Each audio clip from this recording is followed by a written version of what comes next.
Hello, friends, and welcome to the Learning Hub Tutors Point. Today, we will be discussing about the British rule in India. ये British rule जो शुरू हुआ था हमारे हिंदुस्तान में, इसके बारे में हम पूरी डिटेल जानकारी लेंगे। इसके अंदर जो भी डिटेल्स है, वो स्टैंडर्ड 6 से लेकर के 10th तक के बच्चों के लिए काम आएगी। So, without a further ado, let's continue with the slides. As you all know, that India was well known for its perfumes, textiles, and spices, as well as artifacts.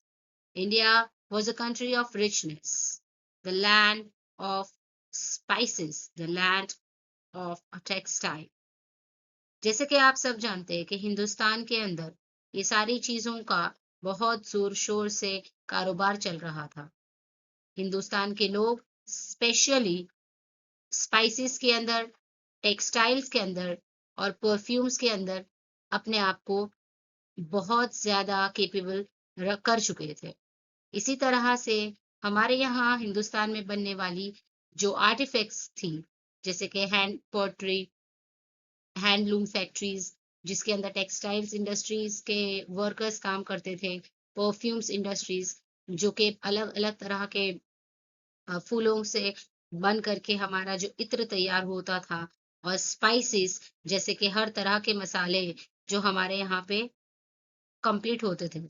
तो इन्हीं चीजों की वजह से इंडिया एक बहुत ही रिचेस्ट कंट्री था पूरी दुनिया के अंदर, और यही रिचनेस जो है वो ब्रिटिशर्स को हिंदुस्तान की ओर खींच कर लेके आए। So, the coming of Vasco da Gama to India was the first and foremost way for all the other countries, for example, British and others, to come and start trading in India. Portugal is a country, a European country. Over here, there lived an explorer whose name was Vasco da Gama. Vasco da Gama started finding a sea route to Indian continent, and to his surprise, he found out the sea route through the paths of from Portugal running through the whole of the African continent and came back to India's land on Calicut port. जैसे कि आप देख सकते हैं 1498 में एक सी root discover किया था वास्को ड गामा ने हिंदुस्तान के लिए। इसी सी रूट की वजह से बहुत सारे यूरोपियन कंट्रीज इंडिया में एक्सपोर्ट्स और ट्रेडिंग करने के लिए और इंडिया के बारे में ज्यादा जानकारी लेने के लिए हिंदुस्तान आने लगे।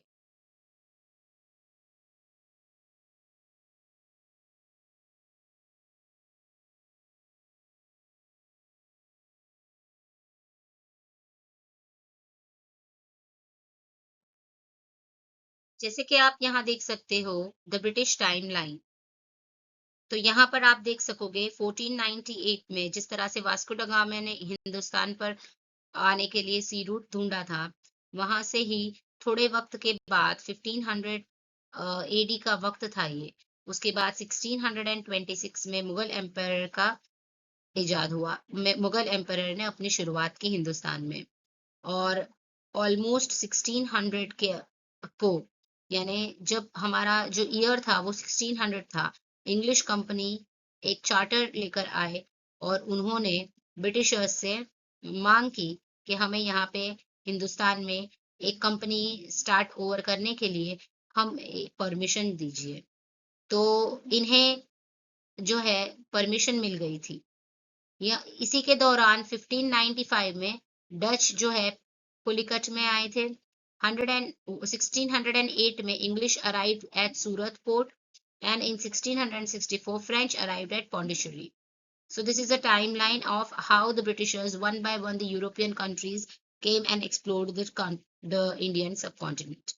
And in the 1700 AD, Aurangzeb, who was the last Mughal emperor, also uh, became the last Mughal emperor was Aurangzeb, because of whom, after his succession, there was no other king, and he was the last king to rule in India in the Mughal Empire. So, how did the British conquered India? Hindustan में किस तरह से Britishers ने अपना rule किया, शुरू कैसे किया? So, since ancient times, India was known for its textiles, perfumes, and spices. Again, the Arab traders, by the mid 15th century, Arab traders had already established a flourishing trade with India. They sold Indian goods in European markets. तो यही वजह थी कि जो Arab traders थे वो 15th century से ही हिंदुस्तान से ट्रेड करते रहते थे। वो अपनी हिंदुस्तान के चीजों को लेकर के यूरोपियन मार्केट्स में बेचते थे। अब यहाँ पे Europeans were naturally very keen to trade directly with India, but the routes to India were under control of Turks. अब जो रूट्स थे इंडिया के, वो रूट्स जो है वो टर्क्स यानी कि तुर्की के लोगों के अंडर में थे। यही वजह थी कि उन्होंने ये सोचा, यूरोपियंस ने, कि हम अपना खुद का एक सी रूट पसंद करें। और उन्होंने फिर क्या किया? They started exploring. तो सबसे पहले जो ट्रेडर्स थे, जैसे कि पोर्चुगल में से पोर्चुगीज ही जो सेलर था जिन्होंने ये सी रूट फाइंड आउट किया। तो Portuguese started the first trade and they started their training in spices mainly. Then the Portuguese were followed by Dutch, French and English. ये सारे एक के बाद एक शुरू हो गए हिंदुस्तान में सूरत के सी पोर्ट के थ्रू हिंदुस्तान में लैंड करने का। But the British defeated others and formed the East India Company in 1600 AD for trading in India. Why and when and why did the British came to India for the first time? तो यहाँ पे आप देख सकते हो कि मई 20, 1498, with the arrival of Vasco da Gama on the Calicut port of India, it is 1948, the sea route was opened between Europe and Eastern countries. तो 1498 में जब Vasco da Gama first time Calicut port पर आए और उन्होंने discover किया India का सी root, उसी ने एक ओपन किया रास्ता यूरोप और ईस्टर्न कंट्रीज के लिए। इसी तरह से India became the most prominent trading centres for European countries, और यहाँ पे ही शुरुआत हुई। सबसे प्रोमिनेंट कंट्री इंडिया बन गया, जिसके पास से आकर के ये लोग ट्रेडिंग बिजनेस कर रहे थे। The ambition of establishing monopoly on the trade off the spices in European countries increased, resulting in numerous naval battles. अब यहाँ पे ये प्रॉब्लम हो गई कि इतने सारे कंट्रीज जो है वो आकर के बचाव करने लगे कि भाई हमको तो ट्रेडिंग करनी है, हमको तो ट्रेडिंग करनी है। तो इसीलिए इन लोगों ने आपस में झगड़े और लड़ाई करना शुरू किया, और ये जो लड़ाई थी वो वॉर्स के अंदर ट्रांसफर हो गई, और उन्हीं लड़ाइयों को कहते हैं the naval war. Now the timeline of east India company. तो हम जब यहाँ देखते हैं कि 1612 के अंदर सूरत पोर्ट पर आए सबसे पहले ब्रिटिशर्स। उसके बाद ये जो ब्रिटिशर्स के अराइवल है वो पहले सूरत पोर्ट पर आया, उसके बाद फिर मद्रास के पोर्ट पर आए 1640 में, और फिर कोलकाता में 1660 में। ये सारे जो पोर्ट्स थे उसको उन्होंने डिस्कवर किया। नाउ द बैटल ऑफ स्वेले और नेवल बैटल्स, जैसे हमने किया कि ब्रिटिशर्स ने पोर्चुगल को के बीच में एक नेवल बैटल हुई थी जो 1612 में हुई थी, और इस दौरान जो है ब्रिटिशर्स ने पोर्चुगीज को हरा दिया। इसी तरह से ब्रिटिशर्स और फ्रेंच के बीच में एक वॉर हुई थी जिसमें ब्रिटिशर्स ने फ्रेंच को हरा दिया। Now how was the British East India company formed? तो ईस्ट इंडिया कंपनी जो थी ब्रिटिशर्स की वो 1600 AD में फॉर्म हुई थी। On August 24, 1608, the British came to India on Surat Port for the first purpose of trade. After 7 years, under the leadership of Sir Thomas Raw, तो the British received a royal decree to establish a factory in Surat. तो यहाँ पे यही एक सबसे बड़ा कारण था कि 24 अगस्त को जब ब्रिटिशर्स सबसे पहले सूरत पोर्ट पर आए, 7 साल पर वहां पर ट्रेड करने के बाद इन्होंने अपना इरादा बदल दिया और उन्होंने देखा कि सर थॉमस रॉ की लीडरशिप के अंदर एक डिक्री उन्होंने पास करवाई और सूरत के अंदर उन्होंने एस्टैब्लिश की अपनी पहली factory. Another decree was also obtained from Vijayanagara empire to establish East India Company to set up its second factory in Madras. तो पहली सूरत में और सेकंड मद्रास में इन्होंने अपनी ईस्ट इंडिया कंपनी को एस्टैब्लिश किया। The British Raj, the British Raj, तो ब्रिटिश राज राज एक्चुअली क्या है, हम किसे ब्रिटिश राज कहते हैं? So the British Raj, the British rule from the time after the mutiny is often called the Raj. तो जैसे ही कि हम म्यूटिनी खत्म होने के बाद जैसे ही इनका राज शुरू हुआ, that is the during the period of tiny number of British officials and troops called 20,000 in all ruled over 300 million Indians. This was often seen as the evidence that most Indians accepted and even approved of British rule. तो यहाँ पे एक mutiny का consent जो था queen Elizabeth का east India company के लिए, उन्होंने जो है उस कंसेंट को हिंदुस्तान के लिए अपना बना लिया। अब उन्होंने कहा कि डायरेक्टली जो है Queen will be ruling India. Now there will be no only the rule will not be just limited to the company but it will be operated by the queen itself. Sorry, the Queen herself. In order to do business with South and Southeast Asian nations, the British Joint Stock Company, known as East India Company, was formed by John Watts and George White in 1680. Initially, the shareholders of this joint stock company were mainly British merchants and elite people, and the East India Company had no direct connection with the British government. तो शुरुआत में जैसे मैंने कहा कि east India company जो है John watts और जॉर्ज वाइट के अंदर ये फाउंडर्स है उस कंपनी के, इन दोनों ने मिलकर के 1680 में इस कंपनी को शुरू किया था। तब जो है यहाँ पर सिर्फ और सिर्फ एलिट पीपल और मर्चेंट्स का ही इस पे कब्जा था, गवर्नमेंट का इसमें कोई इन्वॉल्वमेंट नहीं था। Expansion of British trade in India. So after successfully establishing its factories in south and western India, the company focused its attention mainly on the Mughal province of Bengal. The governor Sujauddin gave the permission for the East India Company to run his business activities in Bengal in 1651 AD. A factory was established in Hooghly, and in 1668 AD, three villages named Sultani, this is very important, Govindpur and Kolkata were purchased to set up the factory. Later, Fort William was built around the factory to protect it. The city of Calcutta was developed at this place. तो यहाँ पर ही ये जो आप देख सकते हो इस फोटो में, ये फोर्ट विलियम है। तो यहाँ पर इन्होंने सक्सेसफुल जो इन्होंने सबसे पहला काम किया था वो मुगल एम्पायर जो थे सुजाउद्दीन, उनसे एक ट्रीटी साइन करवा करके उन्होंने वहां पर ईस्ट इंडिया कंपनी बंगाल में शुरू की 1651 एडी में। और एक 3 विलेजेस रिवर हुगली के पास के 3 विलेजेस सुल्तानी, गोविंदपुर और कोलकाता को खरीद करके इस फैक्ट्री को इन्होंने यहाँ पे लगाकर शुरू कर दिया। और इसी दौरान बिकॉज वहां पे फैक्ट्री का ओपनिंग किया तो वहां पर उन्होंने उस जगह को डेवलप किया। How and why did the British company became a monopoly on Indian power?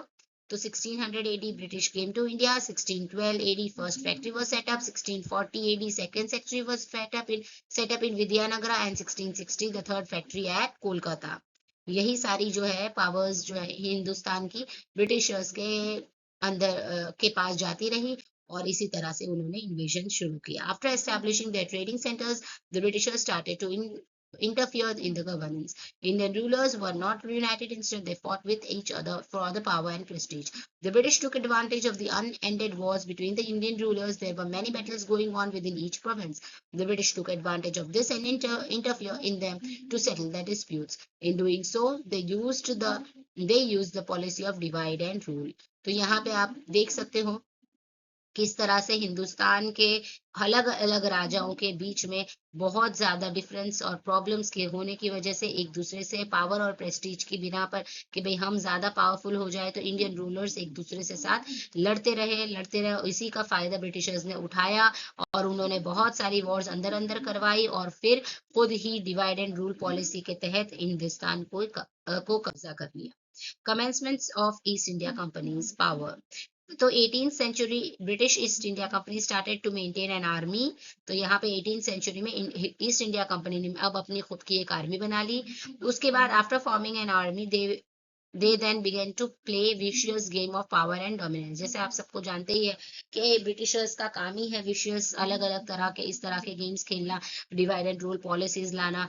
तो उन्होंने यही सारी काम किए और इसी वजह से उन्होंने they develop their troops at Bengal, Madras and Bombay. In 1844 the combined force of the East India Company army was around 2.5 lakh and in the British army 90% of the soldiers were Indian. तो अनफॉर्चुनेटली सारे जो सोल्जर्स हमारे थे वो Indians ही थे, Indian के Britishers की army में, और वो हमारे ही लोगों को हमारे खिलाफ भड़का रहे थे और हमारे ही खिलाफ ब्रिटिशर्स जो है ब्रिटिशर्स के इंडियंस के लोगों को, इंडियन लोगों को अपनी कंपनी में अपनी आर्मी में जॉब दे करके उनको अपने ही हिंदुस्तानी लोगों के ऊपर आर्मी को यूज कर रहे थे। इसी तरह से हिंदुस्तान की सबसे बड़ी जो पावर थी आर्मी की, वो ब्रिटिशर्स ने अपने अंडर में ले ली और इसी वजह से हिंदुस्तान का जो सबसे बड़ा जो 18th सेंचुरी में ईस्ट इंडिया कंपनी ने जब आर्मी शुरू की तो धीरे धीरे सारा कंट्रोल और पावर हिंदुस्तान का ब्रिटिशर्स के हाथ में आ गया। The battles between the Indian rulers, जैसे हमने अभी बात की थी कि अलग अलग इंडियन रूलर्स जैसे मराठास थे, सिख्स थे और मुगल्स थे, वो एक दूसरे के साथ अंदर अंदर बैटल्स की योजनाएं बनाते रहते थे, एक दूसरे को डिफीट करने के पीछे पड़े रहते थे। 1634 to 35 Sikh empire defeated Mughals. The results of war between the Indian rulers did not unite to fight for the foreign power, they kept on fighting with each other। यही सबसे बड़ा गलत काम किया उन्होंने कि वो अपने एक पावर के लिए एक दूसरे से लड़ते झगड़ते रहे। The battle of Marathas, the six, the Mughals weakened the Mughal empire। In the battle of 1634 to 35 the Sikh defeated the Mughals। The battles were fought at Amritsar and Khatarpur। In 1665, 1670, Marathas and Mughal fought many battles. Among them was the key battle fought at Surat that sacked the city. These battles resulted in the loss of manpower, money. The British East India Company also supported the battles between the rulers and thus played the game of divide and rule. Thus, they started interfering the governance of India in the name of help। देखो किस तरह से हिंदुस्तान को help के नाम पर हिंदुस्तान को बांटा गया, लड़ाया गया एक दूसरे से और फिर उसे अपने ही हाथों से हथियाया गया। इन 1750 east India company became aggressive और 1750 में शुरुआत, अब उन्होंने अपना असल चेहरा दिखाने की शुरुआत की। The East India Company started fighting battles with the Indian rulers. अब उन्होंने क्या किया, अंदर अंदर लड़ाने के बजाय जो जो बचे हुए थे, जिनके पास पावर अभी भी बाकी थी, उनसे खुद ने लड़ना शुरू कर दिया था। The battles fought between British and the British ruler the Indian rulers were the battle of Plassey which was fought in 1775 AD between British and the Nawab of Bengal, Nawab Sirajuddaulah. The Battle of Buxar, which was again fought in 1764, and here the Battle of Buxar was had taken place between Nawabs and the Britishers. The Battle of Plassey के बारे में हम थोड़ा जानकारी लेते हैं। The British East India Company started maintaining an army in Bengal on the pretext of protecting its trade and operations there. The British merchants fortified their factories in Calcutta without seeking permission from the Nawab of Bengal, Sirajuddaulah। तो यही वो वजह थी कि battle of Plassey का आगमन हुआ, उसकी शुरुआत हुई बिकॉज उन्होंने सिराजुद्दौला नवाब जो थे वहां के, उन्होंने उनसे कोई परमिशन नहीं, विदाउट परमिशन अपनी खुद की एक आर्मी शुरू कर दी और फैक्ट्रीज के अंदर अपना अपना काम करना शुरू किया। इसके कॉन्सिक्वेंसेस क्या हुए? This anchored the Nawab who demanded it's removal which the British refused. तो नवाब ने कहा कि इसको अभी इसी वक्त रिमूव करो, लेकिन उन्होंने नहीं माना। Nawab was defeated. One of the major reason was of Mir Jafar. तो मीर जाफर की वजह से नवाब ऑफ बंगाल जो है वो डिफीट हो गए, वो हार गए। वो इसीलिए बिकॉज मीर जाफर और जो थे वो मिल चुके थे, उन्होंने अपने रॉबर्ट क्लाइव के साथ हाथ मिला लिया और उन्होंने चाहा कि हम जो है पावर और प्रेस्टीज के लिए अपनी जलन और हसद की वजह से उन्होंने नवाब बंगाल का सारा जो डिटेल्स था वो नवाब रॉबर्ट क्लाइव को बेच दिया और इसी की वजह से उनका डिफीट हुआ बैटल ऑफ प्लासी में. How did the East India Company came to power in Bengal? In the battle of Plassey in 1757, East India Company under the leadership of Robert Clive defeated Nawab of Bengal Sirajuddaula. With this, the rule of East India Company was established in India. तो यहीं पर ही main सवाल आता है कि जो हमारा 1757 का वॉर हुआ था प्लासी में, जो यहाँ पे आप देख सकते हो, ये बैटल ऑफ प्लासी का एक फोटो है जहाँ पे नवाब सिराजुद्दौला जो है वो डिफीट हो गए थे और इंग्लैंड जो है वो पावर में आ गया और उसने कंपनी का जो रूल शुरू कर दिया. बैटल ऑफ बुक्सर जो है वो 1764 में हुई. तो कुछ ही वक्त के बाद 1764 में एक बैटल ऑफ बुक्सर हुई थी जो ब्रिटिश ईस्ट इंडिया कंपनी और बंगाली नवाब के बीच में हुई थी. The Britishers fought with the combined forces of Bengali Nawab and the Mughal Emperor Shah Alam II and defeated them. They got the right to collect taxes from Bengal, Bihar, and Orissa. The Britishers started extending the captured territory. They started to fight wars with different Indian rulers. तो यहाँ पर ही फिर शुरू हुई सारे अलग अलग हमारे राजाओं महाराजाओं से वॉर शुरू कर दी ब्रिटिशर्स ने. So why did the war took place? The British exploited the farmers by forcing them to grow cash crops such as cotton and indigo at cheap rates, thus earning huge profits. तो यहाँ पे जो battle of Buxar थी उसका सबसे main reason था कि जो ब्रिटिशर्स थे उन्होंने कहा कि अब फार्मर्स को एक एक्सप्लॉइट करने की शुरुआत किया. उन्होंने उनको फोर्स किया कि वो कॉटन और इंडिगो के प्लांट्स ही ग्रो करें अपनी जमीनों पर. और this led to the war between the peasants and between the kings of Indian rulers and between the Britishers.